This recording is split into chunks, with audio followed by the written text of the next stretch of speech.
Et c'est parti pour créer cette section témoignage avec un marquis vertical qui va glisser à l'infini comme ça avec un effet infini en tout cas. C'est vraiment sympa à faire, je l'ai fait pour la page abonnement de l'école du web, vous voyez que je l'ai intégré ici, et je me suis dit que j'allais vous le montrer parce que c'était sympa.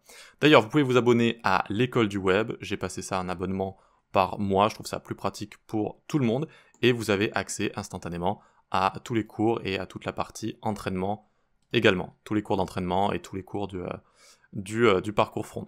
Si vous préférez me suivre sur Udemy, j'ai également créé une petite page que vous pouvez aussi retrouver en description avec tous les cours et parfois des promotions. Voilà. Ok, allez, ça c'était le petit instant auto-promo. Vous avez accès à tout le code source, comme d'habitude. Hop, vous pouvez le télécharger en description. Vous allez avoir accès à un dossier de départ, donc un dossier starter ici. Vous allez pouvoir coder avec moi. Un dossier source code avec tout le code source. Et si vous le souhaitez, si vous souhaitez d'abord résoudre le problème de votre côté, vous pouvez par exemple copier starter et le renommer sandbox par exemple, bac à sable, et vous allez pouvoir tenter ce que vous voulez dans ce dossier-là. Voilà. Allez, ceci étant dit, on va pouvoir commencer à coder.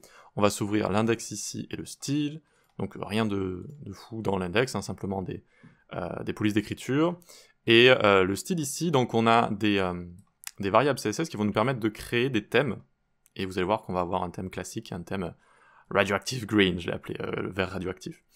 Ensuite, en dessous, on va avoir un simple reset. Donc ça, c'est toujours la ligne un peu dure à expliquer. Ça permet de prendre en compte les paddings et les bordures dans le calcul des hauteurs et des largeurs quand on utilise une valeur autre que auto. En gros, ça permet d'intégrer plus facilement. Un reset ensuite des margines et des paddings, et juste font family, background color, c'est tout. Donc commençons par le commencement, on va open with live server ici, voilà, et on va créer le contenu. Donc un élément main pour la forme, une section testimonials, section. À l'intérieur, on va avoir le marquis vertical, div.vertical marquee. D'accord, il va glisser de bas en haut ici.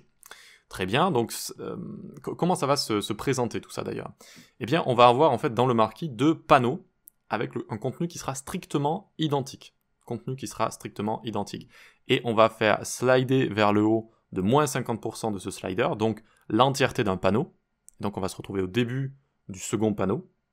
Et une fois qu'une animation est terminée en CSS, ça revient aux valeurs de départ. Et donc ça reviendra instantanément aux valeurs de départ. Et ça donne un effet infini comme ça. Donc on reviendra dessus, vous allez voir, je vais vous montrer avec des différentes couleurs, qu'en fait il y a deux panneaux ici. Vous allez comprendre, c'est assez simple à comprendre à la fin. Donc on doit se créer tout ça. On va venir ici, donc vertical marquee. On a quelques petites décorations, donc par exemple j'ai appelé ça blurred circle, donc un cercle brouillé, non, un cercle flou. En haut, vous voyez, il y a une sorte de petite lumière ici on va dire, ça permet d'éclairer, bon. Donc on va se créer ça en premier, div.vertical marquee underscore, donc on utilise la BEM notation, blurred circle. Ok. Et on va également avoir deux autres choses, donc vous ne le voyez peut-être pas trop, mais il y a un effet flou en haut, noir, donc en haut et en bas, ce qui permet de rendre l'effet un petit peu meilleur que d'avoir juste des traits tout droits. Et donc pour ça aussi, on va utiliser des box shadows en haut et en bas. Donc div.vertical marquee underscore blurred, mais également avec la classe vertical marquee underscore blurred top, comme ça. Je sais que c'est un peu complexe là, mais vous allez voir, c'est très simple. Donc on fait Shift Alt flèche du bas pour dupliquer, et donc on a top et bottom. Alors ça c'est une classe similaire parce qu'ils vont se partager finalement ces différentes valeurs CSS. Ça va être un flou avec, ça va être un box shadow, et ensuite il y en a un qui va être en haut et un qui va être en bas. D'accord, donc je crée ces classes modifier qui me permettent de simplement placer comme ça ensuite les deux. Donc code partagé et modifier. Si vous débutez en CSS que vous voyez, ou en HTML CSS que vous voyez cette BEM notation, vous pouvez vous dire waouh, il y a trop de texte, c'est trop bizarre, mais c'est très utile quand vous créez de grandes code bases d'avoir ce genre de choses. Ça permet de vraiment s'y retrouver. Directement, regarde ici, on voit qu'on a un modifier, on voit qu'on est dans un bloc, que c'est un vertical marquee, on a plein d'informations directement, donc c'est très pratique. C'est professionnel, quoi. Ensuite, donc, on va dans le vertical marquee. Je vais créer div.vertical, alors vertical marquee underscore slider. Donc c'est le slider qui va glisser, qui va contenir les deux panneaux. Et donc je peux commencer à créer mon premier panneau ici, div.vertical marquee underscore panel et vertical marquee underscore panel 1. Comme ça. Donc ce panneau va contenir toutes les petites cartes avec à chaque fois les témoignages et le nom de l'auteur. Donc on s'en crée une et puis après on va prendre le code source parce qu'on va pas toutes les recopier à la main. Évidemment, donc on vient ici faire div.vertical marquee underscore card, une petite carte ici, un paragraphe vertical marquee underscore card text. Et là, si on regarde nos petites cartes, on a en fait un guillemet qui va être en vert, comme ça les guillemets vont être en vert, le texte va être en blanc, et ensuite on va voir l'auteur en dessous. Donc pour les guillemets, j'ai créé un span, vertical marquee underscore green quotes, et à l'intérieur, il y a juste un guillemet comme ça. D'accord? Ensuite, pour le texte, bon là on peut mettre un lorem ipsum, peut-être lorem 25 comme ça, et on le termine avec un autre span. Donc on vient ici, hop, et on copie-colle le span comme ça. En dessous de ce paragraphe, on a l'auteur, et ce sera terminé, div.vertical marquee underscore card author, et là je mets John Doe. Ok. Donc ça va se présenter comme ça. Petit récap, on a d'abord vraiment le conteneur principal, simplement pour le centrer, des petites décorations en haut, des box shadows en haut et en bas aussi, puis le slider qui contient les deux panneaux, qui eux-mêmes vont contenir le contenu, et à chaque fois exactement le même contenu. Donc ce qu'on peut faire maintenant, que je vous ai fait coder tout ça et que je vous ai expliqué, on peut prendre le code source, hein, sans honte, on vient ici, on va dans source code, on va tout en haut, et vous voyez main ici, je vais le collapse, hop, et je vais copier ça. Ça permet de tout simplement copier tout ça d'un coup, quoi, au lieu de scroller ou de remonter à la main. Et là, je fais pareil, je collapse le main, et je colle CTRL-V. Voilà. Donc évidemment, je n'allais pas vous faire recopier à la main tout ça. Et maintenant, donc, je vais terminer les explications. Donc on a toujours ce panel 1 ici, avec la carte qu'on avait faite qui est là, et toutes les autres cartes du coup. Et si je collapse ce panel 1, je vois qu'il y en a un second ici. Vous voyez, j'ai ces deux panneaux, qui ont exactement le même contenu. Je vais faire remonter de 50% cet élément, le slider, et donc 50% c'est la hauteur de tout un panel. Et une fois que ce sera terminé, hop, ça revient au début, et ça remonte, et ça revient au début, et ça remonte, et ça revient au début, comme ça. Voilà comment ça va fonctionner. Vous allez voir plus tard, vous allez comprendre avec le style qu'on va coder d'ailleurs tout de suite. Donc, quand on a du style ici, on peut en général zoomer un peu plus, donc on va pas s'en priver. Par quoi allons-nous commencer? La testimonial sections. Alors, je lui ai mis du padding. Ah oui. Testimonials section. On va lui mettre du padding 0 en haut et en bas, 12 à gauche à droite. 12, hein, c'est juste pour que lorsqu'on réduit comme ça, eh bien, il y a un peu de padding sur les côtés. Bon, voilà. Ensuite, en dessous, vertical marquee. Donc vraiment, le container principal. Il va prendre max width de 950 pixels. On le centre avec margin 0 auto. On lui met du padding 0 en haut et en bas, 20 à gauche à droite. On en a déjà mis un peu ici, on va en rajouter là. Comme ça, ça le rend plus flexible, on va dire. Une hauteur de 550 pixels, donc c'est en absolu. Il faut faire attention, mais pour ce genre de composant, je trouve que ça fonctionne bien. Voilà, la hauteur est en absolu, certes, mais ça fonctionne toujours correctement. Voilà, avec ce genre de choses. Ensuite, overflow hidden, pour cacher ce qui dépasse. Overflow hidden, on n'a pas envie de voir les cartes qui remontent vers le haut comme ça, ou les cartes qui sont en bas, on veut cacher tout ce qui dépasse. Et position relative pour les décorations qui vont être en absolute. Alors, si on ouvre d'ailleurs notre code actuellement, hein, ça va pas ressembler à grand chose. Voilà, on a ça.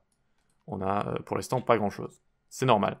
Mais déjà, on voit qu'on a overflow hidden, alors que si je l'enlève, on voit tout ça. Et là, hop, déjà ça commence à créer un cadre, vous voyez? Voilà. Ensuite, on va avoir notre blurred circle, donc... alors, où est-ce que je suis, moi? Je suis là... On l'avait déjà ouvert, en fait. Je suis là, donc on va faire le blurred circle, ça va être le petit éclairage, ici. Vertical marquee underscore blurred circle. Donc display block, avec emmet, vous pouvez écrire db par exemple, hop, display block. Width, on peut lui mettre, ici je lui ai mis 300 pixels, avec un aspect ratio 1:1. Donc tout simplement ça va lui donner, oui, alors on peut mettre width 300 et height 300 si vous le souhaitez. L'aspect ratio ici va le rajouter en fait automatiquement. Ensuite, border radius 50%. Nickel. Ça va créer un cercle. Position absolute. Z-index-1 pour être derrière tout le contenu. Ok, Z-index-1. Top, on va le mettre à moins 35%. Left, on va le mettre à 50%. Donc par rapport aux parents positionnés ici. D'ailleurs, je vais créer un contexte d'empilement ici afin que l'éclairage n'aille pas en dessous. Bon, c'est très spécifique. Et puis ça aurait pas vraiment posé de problème, mais c'est un petit peu mieux quand même. Ensuite, on a notre transform translate x moins 50%. Donc je vais tout vous expliquer, vous inquiétez pas. On termine juste avec le BG color qui va être var blurred circle. Notez le magnifique accent. Et filter blur 64 comme ça. Alors peut-être que le 64 on va le mettre en commentaire pour l'instant. Donc on a créé un cercle ici en fait, tout simplement, avec la couleur verte qui vient de là, blurred circle. Et on va mettre du flou. Hop, et ça crée comme ça cet effet éclairage un petit peu on va dire. Voilà, verdâtre. Donc on aurait pu utiliser width height ici. J'avais tenté autre chose en fait de base. Bah, il faut savoir que là ça fonctionne de la même manière en fait. Et que si ensuite on a envie de réduire ça en media query, eh bien ça va s'adapter. On a juste à changer la width, donc pourquoi pas. Ensuite, position absolue, donc ça se met vraiment derrière tout le contenu, mais sur le parent qui est un contexte d'empilement. Donc ça va pas en dessous. Donc il faut savoir que là ça allait en dessous, alors ça pose pas de problème vu qu'on n'a pas trop d'éléments au-dessus, en dessous et tout. Bon, c'est quand même mieux de faire en sorte que ça reste dans l'élément en question. Ok, ensuite on le centre en fait, hein, tout simplement. Et là je l'ai bougé du top avec un pourcentage. Voilà. Donc on l'a bien placé, ça fonctionne. On va pouvoir continuer. J'aimerais bien moi styliser les cartes, comme ça ce sera fait. Et on y verra un petit peu plus clair, je pense.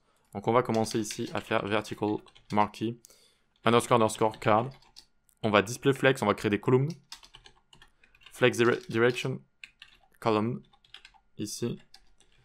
Du padding à nos cartes, 20 en haut et en bas, 22 à gauche et à droite. Des bordures assez mignonnes, radioactives. Var, border contrast. Et enfin, border radius 10 pixels. Pour arrondir comme ça, tout ça. Ok, bon, rien de très compliqué. On utilise flex direction afin ensuite de séparer l'auteur du texte. Vous allez voir, on va utiliser margin top auto. Donc le texte en question, il faut le faire apparaître vertical marquee underscore card text. On va lui mettre une couleur de text color. Une hauteur de ligne line height de 1.4. Une font size, donc font size c'est FZ si vous voulez, et FZ18. Hop, vous appuyez sur Entrée ou sur Tab, ça l'écrit directement. Ce sont les raccourcis Emmet, très pratique. Margin bottom c'est MB24 par exemple, et hop, on appuie sur Entrée ou sur Tab. Une fois que vous connaissez ces petits raccourcis, ça va très très vite. Ok, ensuite on a les quotes, donc les guillemets. Vertical marquee underscore green quotes. La couleur va venir de quote contrasts, ici. Super. Donc quand vous utilisez un des variables CSS, vous pouvez faire tirer, ça vous les montre normalement. Alors quand vous êtes au niveau d'une valeur comme ça, faites tirer, ça vous les propose. Sous VS Code. Donc on a quasiment terminé, il nous faut les auteurs maintenant, donc on y va. Vertical marquee, underscore card, author. La font femme, ça va être du railway, sinon sans sérif. Margin top, on part sur un auto pour séparer les auteurs du reste. Et font style, on va mettre italique. Le texte va être en italique. Et la couleur va être text color darker. Ça me le propose pas ici. Qu'est-ce qui se passe? Va text color darker. Très étrange ce qui est en train de se passer. Text color darker comme ça. Ok. Bon, il y avait un petit bug visuel. Ok, super. Donc on a nos différentes cartes qui sont juste ici. Elles sont stylisées. Donc le margin auto, ça permet vraiment de séparer tout ça. Alors si je l'enlève ici, ça ne va pas changer grand-chose, je pense. Oui, je crois que oui, de base, en fait, j'avais donné une hauteur aux différentes cartes, et donc c'était utile de faire ça. Alors que là, vu que les cartes n'ont pas de hauteur, qu'elles sont séparées, que les différents éléments sont séparés par du margin padding, etc., eh bien, il n'y a plus besoin de faire ça. Donc, c'est très courant, ce genre d'erreur, on va dire, c'est-à-dire du code qui reste de vos anciens tests. Vous avez tenté d'intégrer d'une certaine manière, et puis, finalement, vous êtes passé à autre chose, et ça reste comme ça. Donc là, on peut enlever margin auto. Je trouve ça très intéressant de vous parler justement de ça. Et on peut même enlever du coup flex et column qui étaient là pour ça. Et voilà, et ça va fonctionner de la même manière. Donc ça c'est très très courant. Et voilà, c'est pas très grave, hein, ça va pas tuer votre site. Mais habituez-vous à ça. Alors ce qui me dérange c'est que les cartes ne sont pas séparées. Oui, ici il nous marque un margin bottom 24. Margin bottom 24 ici. Alors attendez. Non, je l'avais pas mis là. Ah oui, je sais. Non, le margin bottom il est bien sur le texte ici, donc pour séparer le texte de l'auteur. Et ce qui va séparer nos différentes cartes, ça va être le gap qu'on va créer avec CSS Grid. Parce que pour l'instant il n'y a pas de grille ici. Et là vous voyez, il va y avoir une grille avec d'abord 2 colonnes et ensuite une seule. Donc c'est pour ça, je me disais, ça me dérangeait de ne pas les voir séparés, mais finalement c'est normal. Ok, est-ce qu'on se fait cette petite grille maintenant? Eh bien pourquoi pas, donc on va aller au-dessus de Vertical Marquee Card, et on va se prendre Vertical Marquee Panel. Donc les deux panels identiques qui vont contenir tout ça. Display Grid, Grid Gap, donc gap c'est l'écart entre les grilles 24 pixels, et il faut se créer ces deux colonnes, donc Grid Template Columns, Repeat, Autofill, Min Max, 300 pixels, virgule 1 FR. Et là, c'est le drame. Ça, c'est une des choses compliquées à comprendre avec CSS Grid, et je vais vous l'expliquer, vous inquiétez pas. En tout cas, on a le gap qui est là, c'est bon. On a l'écart. Si vous faites clic droit inspecter, donc ça ouvre les DevTools, les outils du développeur. Vous pouvez undock tout ça avec les 3 petits points en haut à droite. Si vous avez plusieurs écrans, c'est très pratique. Et puis, vous pouvez aller dans la partie Elements. Et dans la partie Elements, on voit les différents éléments de notre site, et notamment Grid ici, qui nous permet de visualiser CSS Grid, et donc de voir qu'ici on a une colonne, avec des gaps, les écarts ici. Voilà. Et que si on a plus d'espace, 2 colonnes vont être créées comme ça. Voilà. Donc autofill, tu remplis avec autant de colonnes que tu peux, cette grille, avec des colonnes qui au minimum feront 300. D'accord? Donc s'il n'y a plus la place, tu en enlèves une. Et s'il y a de la place qui arrive, tu en rajoutes une. Et le reste, entre les deux, ce sera partagé. 1FR, ça veut dire One Fractional Unit. Et donc, ça se partagera l'espace. Vous voyez que là, ça se partage l'espace. Pourquoi? Parce qu'il n'y a pas de place pour rajouter une autre colonne. Néanmoins, la largeur s'agrandit. Donc, il faut partager l'espace comme ça. Voilà. Et dès qu'il y a moins de 600 pixels, plus les gaps, etc., donc il n'y a plus de place pour 2 colonnes, et bien regardez ce que ça fait. Hop! Ça passe à une colonne comme ça. Voilà. Tac, tac. Ok. Magnifique explication. On peut passer à la suite. Alors ici, dans les panels, j'avais aussi rajouté du padding. Voyons voir. Padding. Ah oui, 12 pixels en haut et en bas. 22 pixels à gauche et à droite. Donc simplement pour rajouter du padding à gauche et à droite ici. Et en haut et en bas, 12 en fait, 12 pixels. Padding top plus padding bottom, ça fait un 24. C'est exactement la même chose que Grid Gap. On en reparlera quand je vous montrerai l'animation. Et justement, on n'est pas très loin de l'animation. Je pense même qu'on peut l'attaquer. On peut l'attaquer maintenant. On peut l'attaquer. Donc on va au-dessus de Vertical Marquee Panel. Donc bon, évidemment, normalement on code de haut en bas. Là, je vous fais coder de manière logique, j'ai envie de dire, pour essayer de vous faire comprendre au mieux. Mais sinon, on ne remonte pas dans son code normalement. Enfin, ça peut arriver, mais bref. Donc on vient ici faire Vertical Marquee Slider. On va faire une animation. Vertical Marquee, je l'ai appelée Vertical Marquee. Elle va durer 20.4 secondes, de manière linéaire, et elle va tourner à l'infini. Pour la créer, on envoie add keyframes, le même nom, donc Vertical Marquee. Donc là, cette animation va être très très simple. Très très simple. To what? To transform, translate y, donc translate y, moins 50%. Donc avec les keyframes, on peut utiliser to et from, mais aussi des pourcentages si on le souhaite. Là en fait c'est to, c'est-à-dire à 100%, ça va être moins 50%. C'est-à-dire le but de cette animation, c'est vraiment juste de remonter de monter vers le haut comme ça, de 50% de la largeur du parent. De la hauteur, pardon. 50% de la hauteur, évidemment, du parent. Et à un moment donné, regardez là, ça passe, hop, ça redémarre comme ça. Et on va enfin pouvoir visualiser tout ça. Alors laissez-moi vous le copier-coller, enfin vous pouvez le coder aussi si vous voulez, mais vous avez juste à regarder là. Donc on a le panel 1 et on a le panel 2 comme ça. Donc le premier est en rouge, pétant comme ça, on le voit bien, et le second est en vert. Je vais ensuite vraiment réduire la durée de l'animation pour que ça aille très vite, et vous allez comprendre. Donc là ça monte, et hop, ça repasse. Ça monte, et hop, ça redémarre. Alors attendez, on va peut-être mettre 5 secondes, sinon c'est vraiment rapide. Mais on voit vraiment que ça c'est le premier panneau, et une fois qu'il a fini, hop, ça redémarre exactement de la même manière, comme ça. Hop, parce que c'est le comportement des animations. C'est de revenir à la valeur initiale, donc de revenir à Translate Y 0. Voilà. Et vu que ce sont exactement les mêmes panneaux, en fait, ça revient... Le début du second panneau, c'est exactement la même chose que le début du premier panneau. Donc on a vraiment l'illusion que c'est fluide comme ça. Et donc, si on ne rajoute pas de couleurs pour différencier les deux, eh bien... personne ne peut remarquer, à part peut-être en lisant les choses, mais c'est pour ça que j'ai rajouté beaucoup de témoignages ici, il y en a au moins, je ne sais pas, 30 par panneau, eh bien, du coup, ça donne un effet infini comme ça. Voilà. Ok. Donc, on va remettre 20 secondes ici, parce que sinon, là, ça fait mal à la tête. Voilà. On va enlever la visualisation grid, et on voit que déjà, on commence à avoir quelque chose de pas mal. Je dirais même qu'on a quasiment terminé. Il nous manque les petits... On peut le garder comme ça, si on souhaite. Pourquoi pas. Mais j'aime bien, moi, l'effet en haut avec les ombres. Regardez, ici, là. On a des ombres en haut et en bas. Donc, vous n'êtes pas obligé de les étendre autant que moi. Mais ça donne un effet qui est quand même un petit peu plus travaillé. Après, on pourrait augmenter la hauteur, peut-être, pour donner un autre effet. Donc, on va faire l'effet comme ça, et puis on fera des petits tests après. Donc, pour faire cet effet, on va rajouter deux choses. Donc là, on est où? Circle. Donc, en dessous de Circle, ici, on va rajouter nos effets flous en haut et en bas. Donc, vertical marquee. Alors, au lieu de blurred ici, j'aurais peut-être pu l'appeler shadow. Mais bon, bref.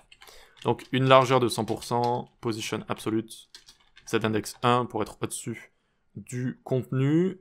On va avoir top ici. Donc, vertical marquee blurred --top. Donc, l'ombre qui va être en haut va être à donc, top 0, positionné en haut.